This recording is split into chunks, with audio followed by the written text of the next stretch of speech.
right, my babies. I promised one last video. It looks like I'm gonna take. Oh, this is my last video for today. I found it interesting.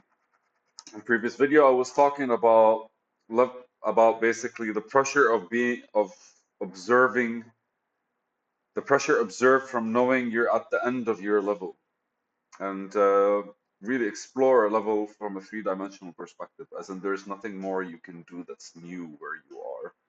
And then from there, you basically what you would how the emotions we have kind of like trigger us to move forward, or at the very least, like the jump itself kind of like creates that closure, which allows us to comprehend completely where we are. Because as long as you're in something, you don't get to explore it objectively.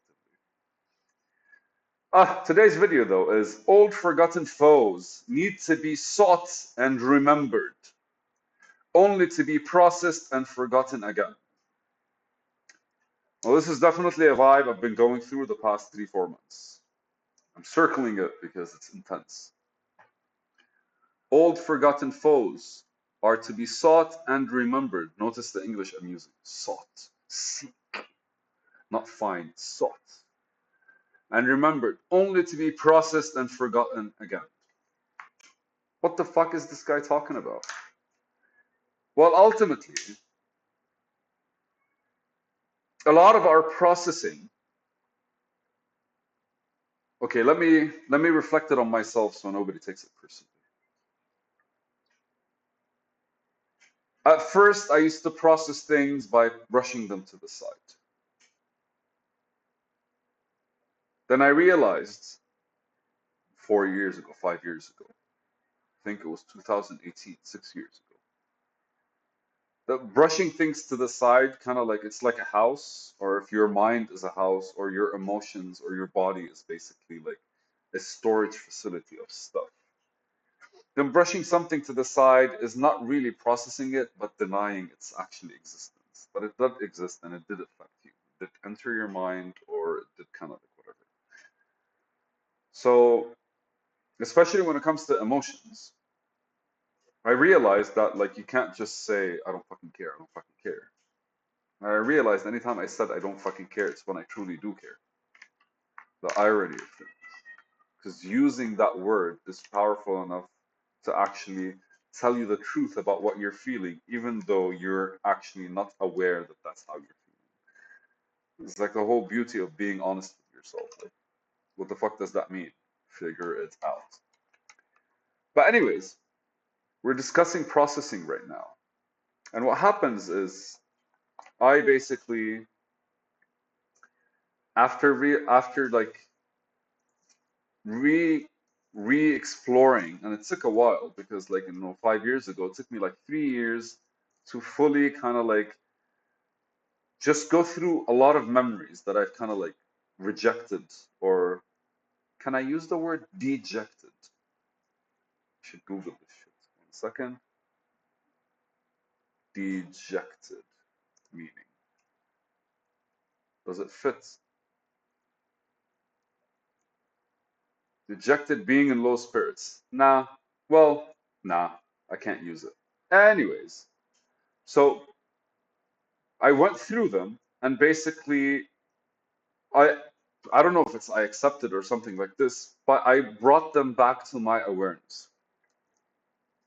That's when the process begins, right? Like it took me 3 years to bring this stuff back, the stuff that I had to realize what was kind of like triggering me and why, and then connecting it to different things. And ultimately, like it is it is the triggers that basically reveal themselves in that happened in your past, that created themselves or were created by the environment or by you naturally, that kind of like are translated in the future differently, but kind of bringing back the same emotion. So you never processed what happened properly for it to kind of leave you, for it to flow out of you, to go through you. And so when I first brought everything to my awareness, what I realized was like this is basically these are the things that I have to deal with or handle or process. So I started basically thinking of ways to consider them differently. And some were easier to consider because some basically reflected on poor judgment from me, which is perfectly fine. The ones that were self-inflicted was easier to kind of the triggers that were created by me were a lot easier to kind of like interact with. Why? Because I'm interacting with them as I am right now.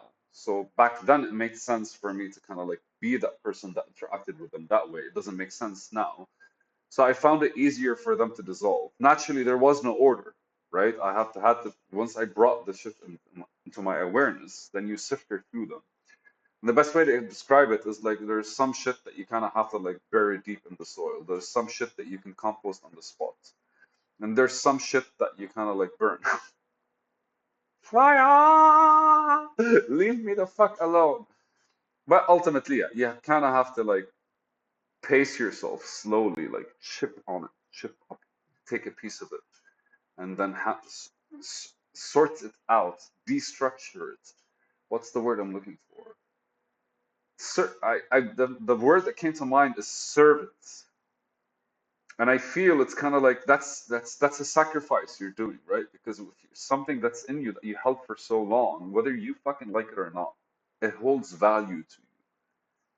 That trigger holds value to you. So it's kind of like you sacrificing. Oh, it's fire kind of works because like kind of like you you're burning things that have been with you for so long. That means you're technically burning a part of yourself, which is fun because that's practically what changes. Remember, like the expression "get out of your shell" is not really complete because uh, the way I see it is the expression "get out of your shell" is incomplete because you are the shell. So it's not get out of your shell. It's kind of like replace parts that need to be replaced or break this thing and like build a new one only to be broken again. Like that's basically how you have to do things. But old forgotten foes. Why? Let's face it, we all project. And when you actually have triggers that are connected to humans, I think it's a lot easier for you to get to the origin of these triggers. And that's why some people kind of irk you and you don't know why. It's because like part of their behavior reflects on certain people that not really like were healthy, I guess. Let's use the term healthy for you when you were a kid, which is normal, right? Like, a lot of people just don't mix with each other. It doesn't mean they're malicious. It just means like different personalities, different characters didn't kind of like connect properly. But so like old forgotten foes, because a lot of the time you feel strongly, it's like aggression or hate or like one of those, I will show them and all that shit.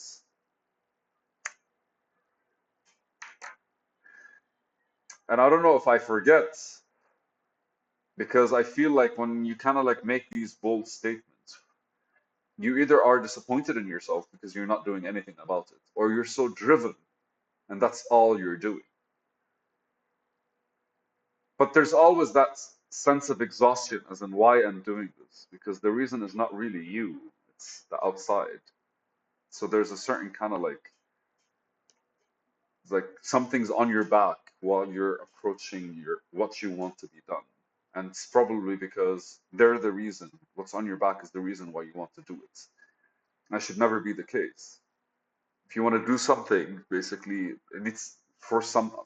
If you want to do something for someone or for something for another reason, that reason should be a supportive one, or at the very least, just like with you on the process, not weighing you, not applying some form of kind of like friction in the process. So old forgotten foes need to be sought and remembered only to be processed and forgotten again. And that's beautiful because every single time you kind of like go back to these things after they come to your awareness, you go to them and you change through the process of handling their existence. But then the beauty is you also change again. Well, because you changed because of you changing. Because you're handling them, you changed, but you don't know how you changed. So after a while, you're actually that new changed person that's kind of moving in a different direction. When you go back to them, create that distance. You see the difference, and you get to observe if you're still holding something or lingering around something, or they're still kind of like pinching out at you, or still holding a piece of you. And that I think basically like you need to start doing that on your own. You go back and you go like, okay, what are the things that used to piss me off? This used to piss me off. This used to piss me off. This used to piss me off. What are the things that used to frustrate me? This used to frustrate me. This used to frustrate me.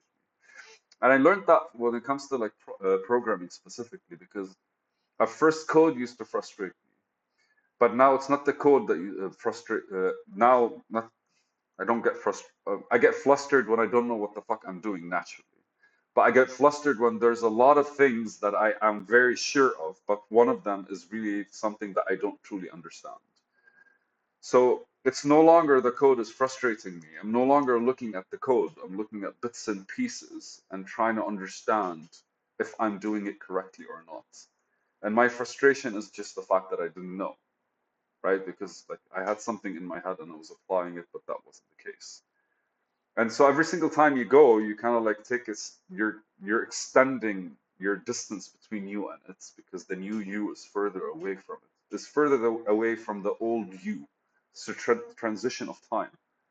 So every time you go back to it, you do that on purpose. So you either go like, ah, it doesn't bother me anymore, and you kind of like assess it very beautifully, or you go like, aha, something's still there, and then you go through some form of process because anytime you change, it's a different process. But you deal with it, you handle it, you engage with it, and then you kind of like forget it again in order for you to move on, and then bring it back just for the sake of like double checking or just kind of like, aha, in your face, bitch. Old forgotten foes need to be sought and remembered only to be processed and forgotten again. I love you guys. It's a video. Mwah.